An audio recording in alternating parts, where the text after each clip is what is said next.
Hello all, or y'all, as we are prone to say down here in the South. Welcome to Guitar Nuts Anonymous. I'm Steve, the original guitar nut. You should probably know me by now. Today's episode is brought to you by no one but me. This was a Reverb shirt that I picked up for free at the NAMM summer show a couple of years back. It's quite comfortable, and I've lost a bit of weight, so I've got some shirts I can wear again. Good for me, right? Also good for me. I've been working obscene hours. Is that actually good? Financially, maybe? Doesn't mean much when you don't have any time to spend it, or sleep, or see your family, or indeed, make YouTube videos, which is my explanation for why this has taken 2 weeks for me to say hi to you all again. But I've been working in excess of 75 hours a week, which is probably problematic if your job happens to be driving, but what do I know? Enough of that. So yeah, it's been a couple weeks, and let's see, we got some news to talk about. First off, let's talk about some music news. Not guitar news specifically, but music news, something we don't usually talk about here. Many of us got into guitars, Rickenbackers and otherwise, because of the Beatles, of course. And the big news over the last week or two here has been that Giles Martin, son of famed Beatles producer George Martin, has got his fingers sticky in remixing what I consider to be the Beatles' best album, Revolver. And it's been remixed and remastered and re-released in a big lavish box set. Actually, there's a couple of different packages, none of which I own, but my dear friend Jonathan Pushkar has one of the packages and tells me that it's to die for, and it'll have to be, because that's what it'll take for me to afford one, I think, at this point. Yeah, I'm making tons of money at work, tons being relative, but it's all going to cover the bills that I will have trouble covering in the slow months, which typically happen in my job from the day after Thanksgiving through February, when there's very little tourism here in Nashville, so very little call for chauffeurs. But anyway, so yeah, the Beatles, new album, well, new re-released album from 1966. Guitar news, this is interesting. Nothing to speak of from Rickenbacker, unfortunately, but yeah, you know, what do you expect? But in general, some of you might have noticed there's been a massive shortage over the last couple of years of musical product, well, probably all products, to be honest, but largely because of first the COVID crisis, and then the ensuing transportation issues, and items being stuck in the Suez Canal, and loaded ships by the hundreds all over the coast of California waiting to be unloaded. All these things we've heard about. Well, guess what? A whole bunch of musical gear has freed up. And the upshot of that is there's now a glut of it, especially stuff in the more affordable range, let's say in the case of guitars, $500 and under, from such brands as Epiphone, Squier, Kramer, you know, things of this nature. And a lot of it's being heavily discounted. In fact, Fender, right now on their website, is selling Squiers directly, which is something they haven't done in the past, at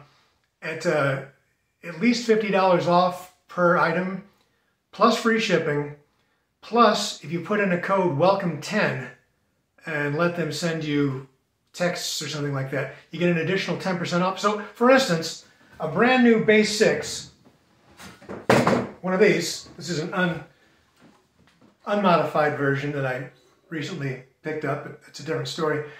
These things normally sell for about $4.99. If you go right now and put one in your cart at Fender and, you know, put in the magic code and everything, it's going to come out to $413.99, which is pretty darn good in my opinion. So yeah, especially since if you go on Reverb right now, you'll find that used versions are selling for more than that.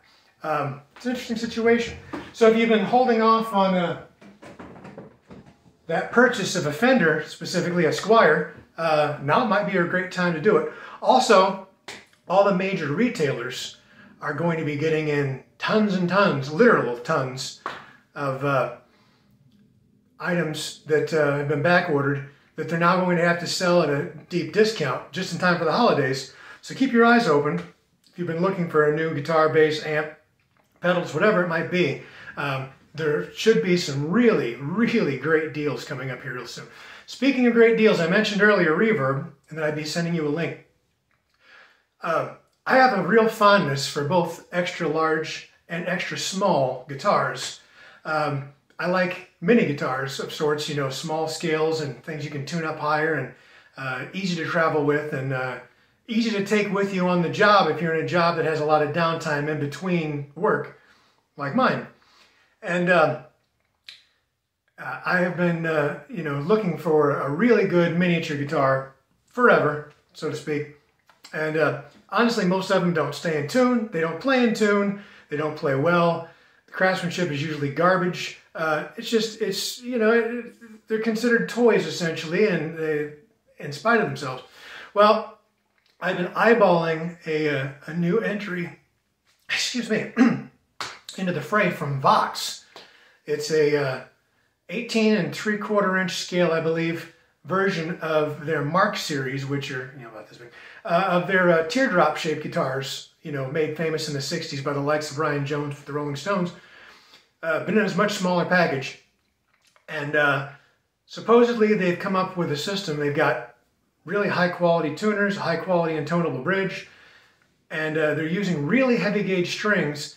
The whole idea being you're going to get a very normal feel, string tension, and tuning stability from one of these things like you would get on a full-size guitar. Basically all the woes that people complain about when it comes to buying these small, you know, travel-sized guitars.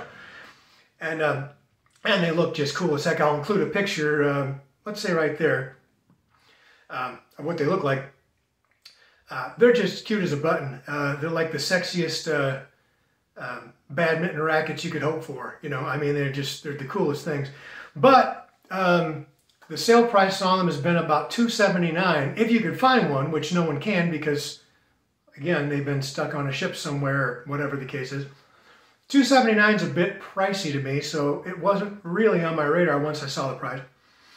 Yesterday, I got a notification from Reverb that it was actually a story, a feature story they had in their news feed, that Vox was going to be doing very, very deep discounts on their entire line of guitars, which includes their Bobcat series, which are sort of ES335 type semi-hollow guitars, which are normally, I don't know, $16.99 and are marked down to $9.99. I mean, if you're in the market for that sort of thing, I'm not, but if you are, by all means, go check it out. Go to Reverb specifically and just search Vox guitars.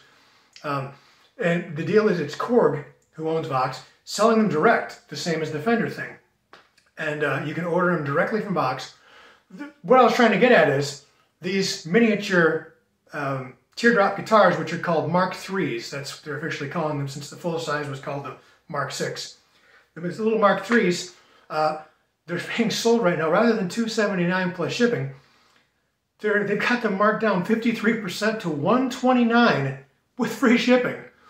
From New York. U.S. only, unfortunately, for those of you living outside of the U.S. But $129, full disclosure, I ordered a pair of them. One to use and one probably to attempt to keep in the box and sell once, you know, they've discontinued them, which Vox always does with anything cool. They make it for a short while, then discontinue it. And then 2 years later, it's selling for 3 times the original price. The original list price, because they're not available anymore. And, you know, in all actuality, as much as I like to claim that I'm speculating, bottom line is I wanted both the marble colored one and the seafoam green one. Couldn't decide, so I bought both. Didn't care for the red, so I left that off. And I wasn't going to try to afford 3. But, so I have 2 of those coming, and I'm going to be doing a full demo and review of it on this channel here. As soon as they come in, which should be Monday, today being Saturday, the 30th. Yes? Yes, Saturday the 30th. Saturday the 29th. I haven't had much sleep. Forgive me. Today's Saturday the 29th. Monday will be Halloween. Yeah, that makes sense. Today's the 29th. Anyway, they'll be here Monday. I'm going to do a full review and let let you get a look at them. But if you're interested in one yourself, and again, here's a picture, I'll show all three colors if I can here. They're just the coolest things, and I can't wait to get my hands on them. And if you want one yourself for $129, with a gig bag I should mention, brand new, from KORG, right off the boats, jump and grab them while you can, because they'll no doubt sell out. No doubt sell out. No doubt sell out. Tired. Very tired. Let's see, what else could I talk about? Yeah, anyway, do yourself a favor, go over to Reverb. If you're interested in anything Vox on the guitar side, for all I know, they may be discounting amps heavily too soon. I wouldn't be a bit surprised. What else? I did find time to buy myself a gadget, which I haven't even taken out of the package yet, but I'm really curious. Something called the Guitar Joe. This is a little piece of accoutrement that you actually mount to your guitar somewhere, like illustrated on this Telecaster here, between the pickups. Dial down these little feelers, and it's supposed to give you the sound of a banjo on your electric guitar. I happened to be up one night late, well, in between trips on the job, watching YouTube videos while I was waiting on a client, and the demonstration video for one of these happened to come up, and I was taken aback by how cool it sounded. Maybe not terribly authentically banjo, but it's a great sound and one that I think could really be usable. So this is something else I'm going to demo for us eventually here, and if I ever get around to taking it out of the package. But yeah, the Guitar Joe. Look it up on YouTube if you're interested at all. It's kind of a cool little gimmick. Speaking of cool gimmicks, the last episode was all about me chasing the sound in my head, the elusive bass 6 / baritone sax / cello sound. And I was showing you my then stock black Squier bass 6, which now looks like this. Very much like the mock-up I showed you in the last episode. I'll just quickly go over what I actually did. Keep in mind, I did all this in between trips for work. In some cases, literally as much as taking out a handful of screws and setting them aside in between trips out the door to run and get my next client. What all did I do here? As you can see, I removed 2 of the pickups. The reasons for that are twofold. One, I only ever use the center pickup. It is the sound of the Cure whenever the Cure used 6-string basses. This model, in fact, well, the Fender version. Smith almost exclusively uses the center pickup. It's the sound. And it's the only sound I ever use. I find the bass pickup a bit too woolly, and the treble pickup, the bridge pickup, entirely too bitey. So I always use the middle anyway. So I ordered this new pick guard with no switch plate here, since I'm not using any switches.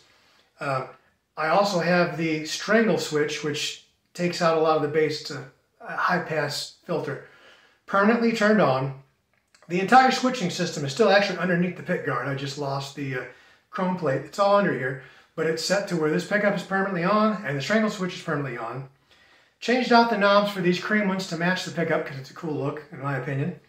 I shimmed the neck, completely changing the geometry of the whole thing so it plays much better and it actually sounds better as well. It sustains, buzzes less. Replaced the vibrato system, which I never use, with what they call a keyhole plate, which I can't show you because I put on this sexy chrome cover. But it's essentially just a plate that replicates the size and shape of the original vibrato system plate, but it has 6 little holes you put your ball ends in, and it's actually a pretty attractive little piece. But I really wanted to put one of these jazz bass ashtrays, as they're called, on here because A, I think it looks really, really boss, and B, I like using it as a hand rest, which better facilitates playing with the new geometry from the shimmed neck. It just makes sense. If you play, there's a stock version there. If you played that and played this, you'd say, oh, I get it, you know. So, and the other reason that I am down to 1 pickup and whatnot is right here is where the Gizmotron is going to be mounted, which is going to be the key to my getting the cello-like sound that I'm chasing after.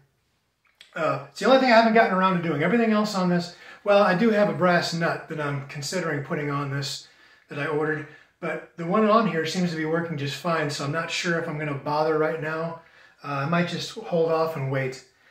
But those are the modifications I did. The Gizmotron did arrive over a week ago, and it's still here in the box, sealed. Haven't had time to open it.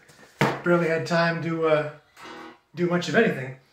But rest assured, let you know, this much of the heavy lifting is done. All I now need to do is unpack the Gizmotron, mount it, properly install and adjust it, and I'm going to be able to give you a full demonstration of what this cool modified instrument can do. And I'll be able to see if I'm any closer to getting the sound that I'm after, and or at least a sound that I can use for my new band, something distinctive. In a way, I'm dooming myself to being stuck, a lot of air quotes today, stuck playing this instrument in the band, which means I now need to find 2 guitar players, one to replace myself and one to be the second guitar player to do most of the leads and things. I'll be singing, so I can't do it all, right? You'd think finding a guitar player in Nashville, Guitar Town, would be simple, unless you're offering someone a paid job working downtown, playing country standards and new pop. You'd be wrong. Finding guitar players is actually quite difficult down here. Maybe not more difficult than anywhere else, but I at least had the expectation that it would be easier. It's not. So, there's that. So what else do I have to talk to you about? Let's see, we got the Guitar Joe, we got the Gizmotron, talk to you about the reverb sale, it's a KORG sale basically, for the mini Voxes. If you happen to pick one up, let me know. I'm curious to hear about it. Oh, speaking of things you can let me know about, of course, I'm going to tell you what I always tell you, which is like, comment, subscribe, blah, blah, blah, blah, blah, ring the bell, whatever. Oh, we are now, as of this moment, 5 subscribers away from the big 300, which is pretty darn cool in my opinion. So thanks for all of you who joined recently, and hopefully you can grab a couple of friends to come along, and we'll hit that 300 real soon. But yeah, like, comment, subscribe. Tell me below if you pick up one of those Voxes, or indeed anything from the sale on Vox, or if you happen to know of any really great deep discount deals that are coming. I can't keep my thumb on everything all the time. Share it with all of us, you know. There's plenty of us out there looking for a deal all the time, I'm sure, and we'd be happy to get the info from you. Speaking of deals, other deals, someone reached out to me recently, and I apologize for not remembering who, but they mentioned to me that there's this really popular, largely European brand called Harley Benton that's doing knockoffs of virtually every popular guitar of one kind or another. And they're really, really expensive, and often really good. Now I understand the QC is kind of spotty, and it's a bit of a crapshoot. Sometimes you're going to get a lousy one, sometimes you get a really good one, sometimes you'll just get mediocre. But they make great modding platforms, and they just have a huge range of stuff. They just came out with a $179 Jazzmaster knockoff, basically. I've watched several videos of it. Looks like it's a great instrument. Again, you might get a lousy one, but the only downside is any instrument you buy from them, you're going to pay like a $69 shipping charge to get it over here from over there, if over here happens to be the United States or Canada. If you actually live in the UK, you're probably in good shape, aside from having to pay the, 24% value-added tax on top of whatever you buy. They're going to get us one way or the other, right? But anyway, what the message was about was the fact that this Harley Benton company has a sort of Rickenbacker-esque, not really a copy, but more an homage, 12-string that they suggested I get a hold of one of and do a review. I just want to know if that's something any of you would be interested in seeing.